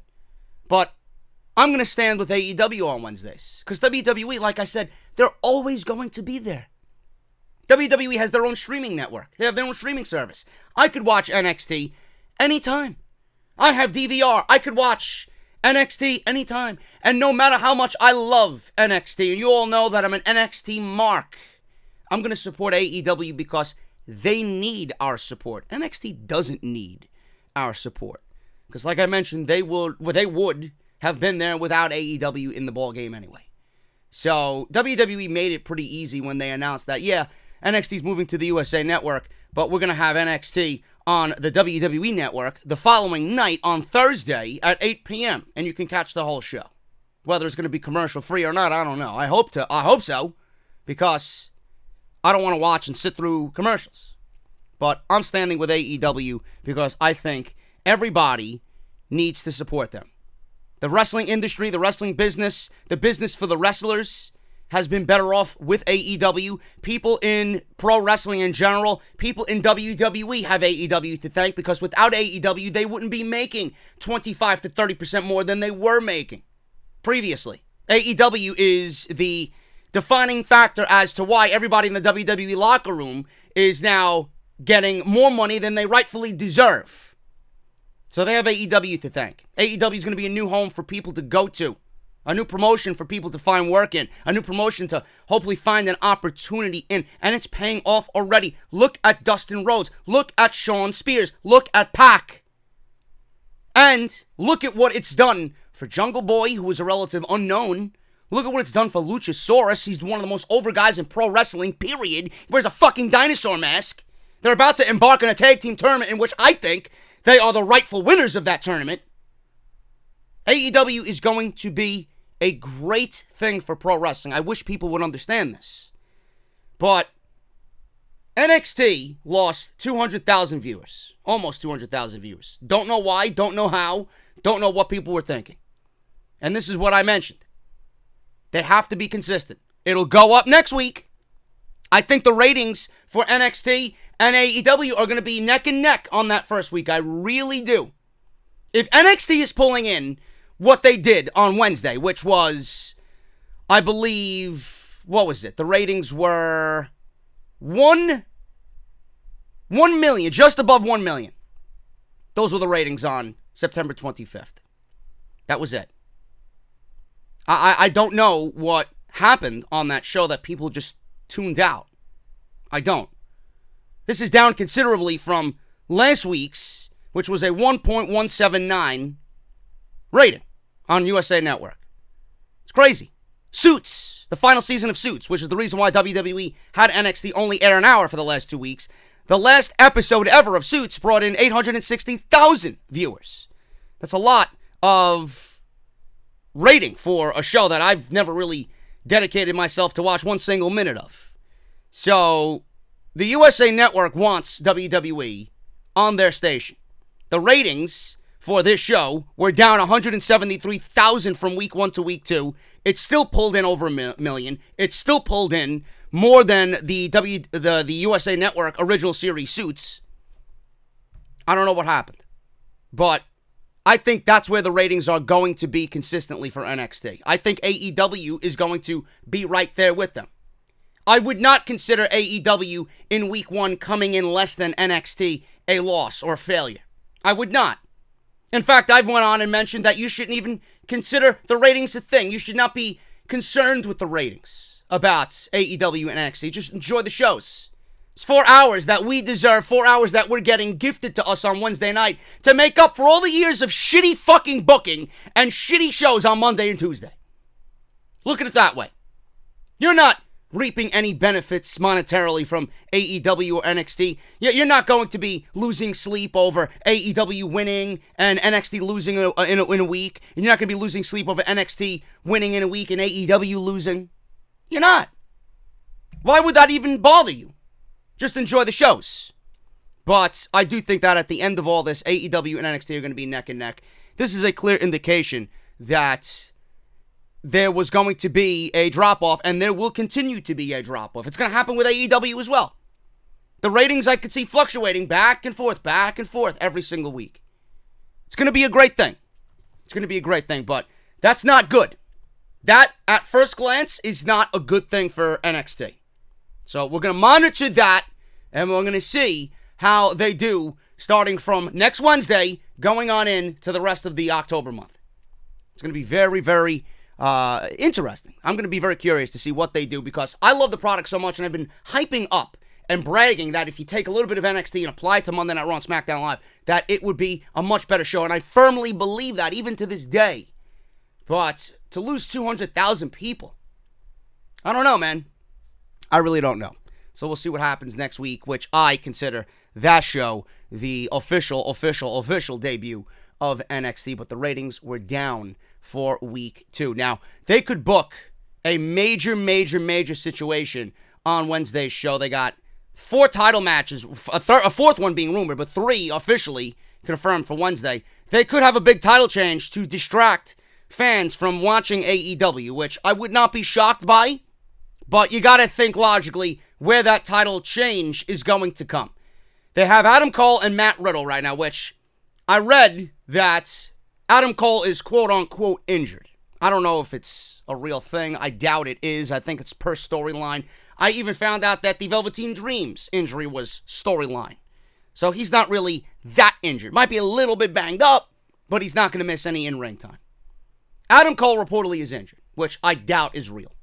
But the title match is still on, because I don't know why WWE would go into that with him injured and then pull the match. They're not going to do that. They need that match. They booked that match specifically for that night. There's a reason why Adam Cole hasn't been in the ring for a couple weeks now. They're getting him ready for that. So, Adam Cole and Matt Riddle for the NXT Championship. Now, they could, I don't think they will, they could take the title off of Adam Cole, put it on Matt Riddle, and have a big deal to distract from AEW's mega main event of that 6-man tag that they got going on. They could. I don't see them doing it, but they could. The only reason why I could see them doing that is because if you guys have been paying attention to Tommaso Ciampa's social media, Ciampa and Riddle got into a back and forth, which I believe was storyline. I don't think anybody in NXT genuinely has disdain for one another. I've always heard how much of a family environment it is. I don't think Matt Riddle has done anything to really warrant someone telling him fuck you or fuck off like Ciampa did. Now, I don't know what the context of the back and forth was. I believe Matt Riddle was asking for a ride to a certain destination and nobody on the in the locker room or nobody on the roster wanted to give him a ride. And then Ciampa said, oh, he's not one of the boys and go fuck yourself or some shit like that. If they take the title off of Adam Cole and put it on Matt Riddle, I could see them playing up this storyline with Ciampa coming back and going at it with Matt Riddle. But I think the more logical choice here is Ciampa and Cole, being that Cole and Gargano have had pretty much this entire year to battle it out over the NXT Championship. Johnny couldn't get it done, so in comes his best friend Ciampa to take Goldie back. That's the way I see it. And Adam Cole just won he retained the championship. He's not really had a reign outside of defending against Jordan Miles and Johnny Gargano. I can't really see them taking the title off of him after a short reign, but I think that's the money match. I don't think WWE takes the title off of Adam Cole. I could be wrong, but I don't think so. Now, the tag team championships with the Undisputed Era and the Street Profits, I don't think the Street Profits are winning. I honestly think that they're being moved to the main roster full-time. That's what I think. Shayna Baszler and Candice LeRae, that's the match I see with the title change. I think Candice wins the title. I think after all these months of, yeah, Shayna's getting called up. Yeah, Shayna's getting called up. I think they are finally going to pull the trigger on Shayna Baszler getting called up. I think she's going to be a part of the draft. That's my prediction. And I honestly think that Candice LeRae is going to go on and be a champion in NXT. Might be a short reignish champion, but I could definitely see Candice and Io at War Games for the Women's Championship. It might be one and done with the title reign just to get it off Shayna, put it on Candice, give them a shock victory, and put it right back on the next in line to take over Shayna's spot as the biggest heel in the women's division, which is Io Shirai. I think I could see that happening. So I think that's where the title change comes in. Now, it's rumored that we could get another North American Championship match with Velveteen Dream and Roderick Strong. Don't think that Roddy loses the title. I think all four of those guys, just thinking, storyline-wise, are taking those belts into War Games. That's just my prediction. Or we could see Walter versus Kushida for the UK Championship and not the North American Championship. And again, Kushida's not beating Walter. So that would be pretty much a predictable outcome. Great match, but a predictable outcome. And Kushida would be suffering his first loss in NXT. And it's no shame if you're going to suffer your first loss from Walter. But WWE could book a big title change. I don't think any of the major men's championships are going to change hands. If I was to pick one, Shayna Baszler and Candice LeRae is the match in which we would see a title change. But NXT could book something big on that show as far as the title change to distract fans from the AEW TV debut, where they have a lot going on as well. Pac and Hangman has been added. They got a women's championship for the first time ever being decided. They got that mega main event with the six-man tag, the Elite, Jericho, and what is going to be proud and powerful LAX, Santana and Ortiz. I think, because, I mean, it would make sense being that they attacked the Young Bucks at the last show. But that's what I see them doing, and I would not be surprised to see something big happen on Wednesday. Now, for my Canada fans, my Canada off-the-script guys, I don't know how you guys are watching NXT, but WWE has talked about giving Canada their own version of NXT in the past. We have, I don't think I really mentioned this, but I've read it, didn't really take it to be a full-fledged story. WWE wants to open up performance centers everywhere. They want an NXT, they got NXT UK, they got NXT here in the United States, they want NXT Australia, they want to open up performance centers everywhere. Canada's definitely one of those locations where WWE wants to open up a performance center and give Canada its own version of NXT. Now, with Canada and NXT, PW Insider is reporting that Sportsnet SN36 in Canada will be airing a 1-hour version of NXT on Friday nights at 7 p.m. This will be an edited-down version of their 2-hour broadcast. It is reported that this will be the same edited version that Hulu will receive moving forward as well. So if you guys don't have the WWE Network and you watch it on Hulu, you're only going to get a 1-hour cut-down edited version with just the big highlights that happen on the show. As with all WWE programming edited for Hulu, it will be interesting to see what they cut from the broadcast in this abbreviated version. I don't think anything should be on the cutting floor with NXT. So if you guys are going about it that way, you're honestly missing out. And I could sit here and talk for an hour about the full show and give you in-depth coverage and opinion behind it, but NXT in Canada is only going to get a 1-hour highlight show. I feel like you're missing out. You're honestly better off if you just come here on Wednesday night and listen to me for an hour. That's what I feel. But who am I? So NXT Canada, you guys are getting a 1-hour version of NXT that will be heavily edited. So keep that in mind. Keep that in mind. NXT UK will be moving to Thursday. So it seems like the broadcast for Wednesday is moving to Thursday, because usually when I watch NXT in the evening at 8, NXT UK goes on immediately at 9 o'clock. So now they're moving it from Wednesday to Thursday. So we're getting NXT more than likely at 8 o'clock on Thursday till 10, and then NXT UK will probably be moved from Wednesday to go to Thursday and air at 10 o'clock when NXT Local is over. But NXT UK itself is moving from Wednesday to Thursday. They're going to air at 3 p.m. on Thursday now. Just a programming note for everybody that watches NXT UK. Now, during the UK broadcast on Wednesday, it was revealed that starting next week, the show will air on Thursdays instead. This will move them off of Wednesdays, which has been the brand's home since their debut. The good news is that since WWE Network is a streaming service, fans can watch any episode when they want after they have aired. So they will not be getting new episodes until Thursdays from this point on. So the move of NXT to the USA Network has not only changed NXT itself, but it's obviously trickling down and affecting everything else regarding the NXT brand. So there you guys go on that. Future of 205 Live is also revealed. WWE is moving SmackDown to Friday, so that means that 205 Live is moving to Fridays as well. PW Insider reports that the word making the rounds, take this with a grain of salt, it's not confirmed by any means. The word making the rounds backstage is that 205 Live will be moved to Fridays and will air at 10 p.m. The show will be on the WWE Network, and it looks like they will be following Friday Night SmackDown. At this point, the plan is to pretty much keep everything as it is with 205 Live. They are simply switching the day of the week that it will be on. Now, the 205 Live roster will be the responsibility of the NXT creative team, is what I'm being told as well. This could be a very good thing for 205 Live. It could have a different feel as far as storylines go. A little bit more in-depth with the storylines, a little bit more meaning, a little bit more full. But I think we were all under the assumption that the 205 Live roster was going to be integrated with NXT. We've seen Lio Rush and Oney Lorcan. We've heard many mentions of Drew Gulak in the Cruiserweight Championship. I would love to see, Isaiah Scott compete on 205 Live, yet still be on NXT. I think Kushida could add a lot to 205 Live's roster if it's all integrated into NXT. I think it's just a right move. And it gets them, like I mentioned, and everybody feels the same way, it gets them off of fucking Friday night. It gets them out of those shitty arenas with SmackDown Live where everybody leaves and you have these guys wrestling in front of a packed house of 30 fucking people, right? It's ridiculous. They don't deserve that. And I think the show is suffering because of that. Move them down to Full Sail and just integrate the fucking cruiserweights into the show. You have 2 hours. You have 2 hours on USA Network now. It's not that difficult to book a cruiserweight match on 205 Live. Not everybody has to be featured on the show. You can mix it up. Tag team match one week. You could have a singles match another week. You could have the titles defended on TakeOver. It just makes it a better feel. It gives it a better feel.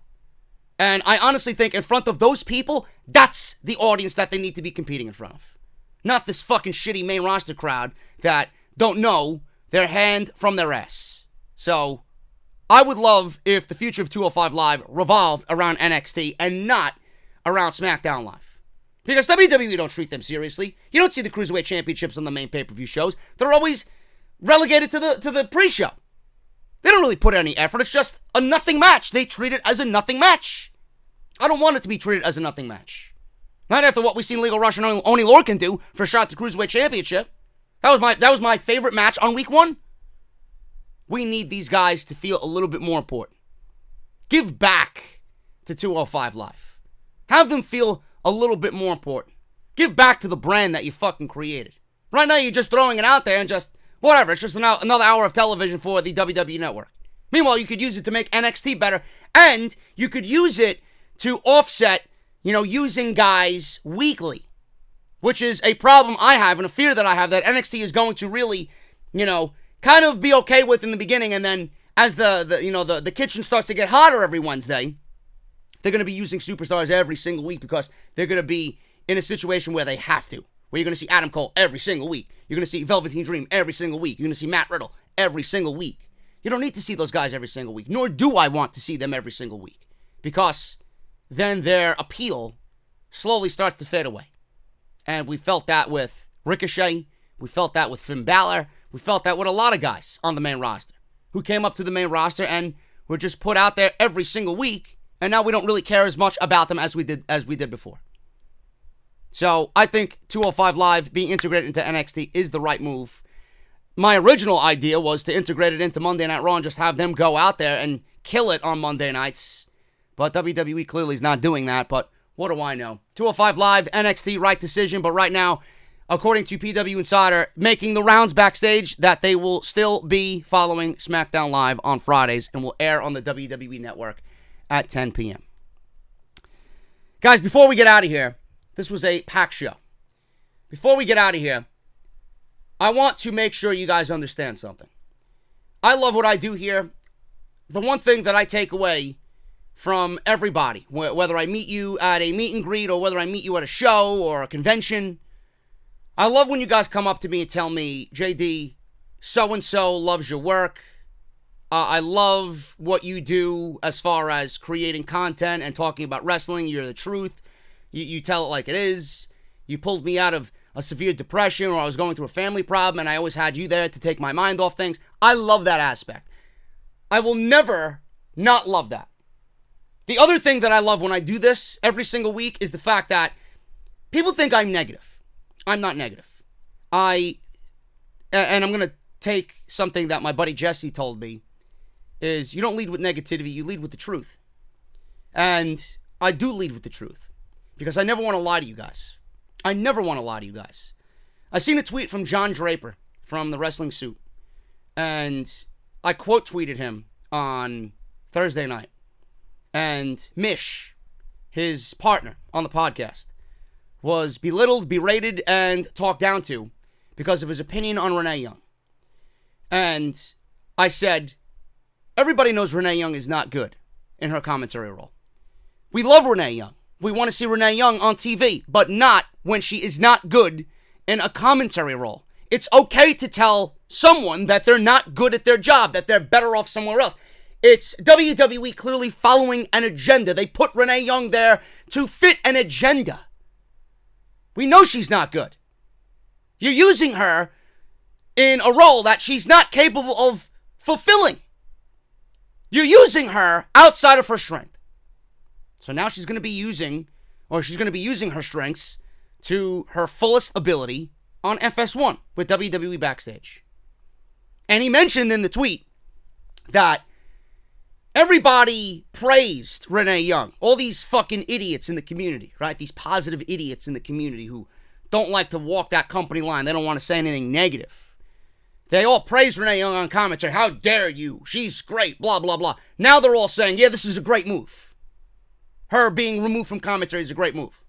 But if she was so great, why would you want to see her removed from commentary? See how it works? People don't lie. People don't lie to their audience to fit an agenda. They are not truthful with the audience, which I don't understand why these people have so many fucking listeners to begin with. And why they have the credibility that they have from the community to begin with. I've never lied. Wrestling Soup never lies. You know? Don Tony, Kevin Castle, they don't bullshit either. Salamonster, all these guys in the community. They don't bullshit. They speak the facts, they take what they watch, and they give it to you. That's what I do. That's what I do. I want you guys to understand that when you listen to me, the one thing I want you to do is take away something from this show and be a little bit smarter after the fact. The one thing outside of all the positivity that I get from the people that I meet and how the show has influenced you, the other thing that I find to be most important is I want you guys to learn. I want you guys to watch me and learn something that you previously didn't know. I want you guys to listen to me and watch me after watching these shows, and whether you hate me or love me, realize that, JD brought up something pretty interesting that I didn't realize, and that's a good take on it. I learned something today. That's what I want you guys to take away from what I do. There's one thing that I've been saying for years, is don't fall for the WWE hype. Don't fall for the hype. Next week is all hype. Next week is all hype, and WWE is very good at getting you excited about nothing. Now, I'm not saying next week is not going to be anything. I'm just saying that until you physically see and feel change, which we have not felt yet, don't get excited about it until WWE gives you a consistent quality of programming that you know that they're set to deliver. Don't fall for the hype. This is exactly what WrestleMania and SummerSlam is. It's all hype. WWE is using this Premiere week with Raw and SmackDown, and now NXT and AEW, the Wednesday Night Wars. They're using this to generate hype, and nothing is really there yet. It's name value with no substance, and that's what WrestleMania and SummerSlam is every single year. They build that show off of the name alone, and you sit there for 8 hours and you wonder what the fuck you're doing with your life because this show sucks. Same thing with SummerSlam. SummerSlam has been awful for 4-5 years now. It's awful. Don't fall for the hype. Until you physically see change, and I mean downright literally everything. Monday night, I've been saying it for years. Raw needs everything. New set, new logo, new intro, new commentary team, pyro, new cameras, new writing team, get rid of Vince. Everything. Everything about that show needs to be fucking thrown in the air and say, fuck it, we're starting fresh. That's what I need to see on Monday night. That's what I need to see on Friday night with Smackdown. Everything needs to be new. This is a reset. This is a brand new start. I don't want to go into this being negative. I want to be positive about these shows. But I can't yet because they've given you nothing. What good is change if the same players are on the field playing the same game? There's no change. I don't consider that change. What I want you guys to do is watch these shows, and if they're good, great. It's a start. Then we got the draft coming up on October 11th. That's where the change comes in. If WWE doesn't change these rosters by the end of next week, not next week, but the week after that, October 11th, if those rosters are not changed in any way, and the same players are taking the field on Monday and Friday night, it's not really change. It's WWE showing you that they're changing, but underneath all that, what is most important is these rosters. You can't have these rosters remain the same. Creative writers writing for the same people just on a new night and a new hype. Not going to work. That's not change to me. So the draft is when I really want you guys to think about what WWE is doing, and then after that, we'll break it all down. But that's where the change is going to come in. The draft is the change, not what we're seeing next week. WWE is simply packing their bags and moving into a new home next week. The change is going to come on October 11th when WWE gives us dedicated exclusivity with these brands. And that's what needs to be. That's what needs to be. That's what's really going to usher in a new era and a new change of WWE. And until they do that, I don't want to hear about, oh, JD, why are you negative? Or JD, why aren't you excited? Because WWE is not giving us anything. The more we get excited about WWE, you should have learned this by now. The more we get excited about WWE, the more we're disappointed. So I'm not going into this with any type of excitement. I'm just going to watch. I'm going to dissect. I'm going to analyze. And then I'm going to give you exactly what I watch like I do every single week. But I stand behind what I said. This is the most important week in WWE's history. If they don't get this right in the next 2 weeks, I don't have any hope. And they haven't given me any reason to have hope. Because it's WWE. They always let everybody down, everything they do. And that's what I have to say. I'm getting out of you guys. Thank you so very much. Thank you for everything. Hit that thumbs up. I will be back on Saturday. We got major stories as well. We're going to talk about John Morrison. We're going to go over his WWE career, why I think WWE misused him, why I think he's coming back, and what I think is best for Mr. Johnny Mundo, Johnny Impact, John Morrison, Lucha Underground John, whatever, Johnny Underground. I don't know what they're going to be calling him. Johnny Smackdown, Johnny Elite, or Johnny Wrestling versus Johnny NXT. I don't know. I'd love to see him in NXT. We'll talk about it on Saturday. But thank you guys so very much. Again, hit that thumbs up, and I'll see you right back here on Saturday with that top story and so many more right here on episode 293 of Off the Script. See you on Saturday, guys. Have a good Friday, and I'll see you right back here for part 2 of Off the Script.